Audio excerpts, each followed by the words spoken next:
তুই খুব বুদ্ধিমান আর সমাজসেবাদার। আপনি সবসময় আমার পাশে থাকেন। হ্যাঁ, কারণ তুই অনাথ হলেও তোর হৃদয়ে অনেক ভালোবাসা। আমি সবসময় সৎ থাকবো, প্রতিশ্রুতি। আমি জানি বাবা। আমি পাশের গ্রামের 3 বোনের মধ্যে একজনকে বিয়ে করতে চাই, কিন্তু বুঝতে পারছি না কে আমার জন্য ঠিক হবে।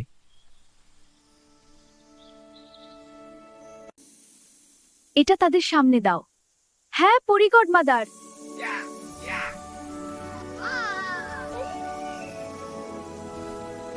বড় বোন, এই নাও চিজের টুকরো।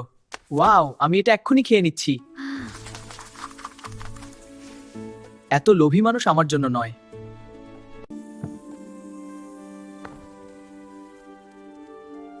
এই মানুষটি অপচয় করে, তাই এও বাদ। এই নাও, তুমি খাবে? হ্যাঁ, ধন্যবাদ। খাওয়ার আগে প্রার্থনা করব। ঈশ্বর, এই উপহারের জন্য ধন্যবাদ। এখন বুঝলাম তুমি আমার জন্য সঠিক পছন্দ। আজ থেকে তুমিই আমার জীবন সঙ্গিনী হলে। হ্যাঁ, আমি রাজি।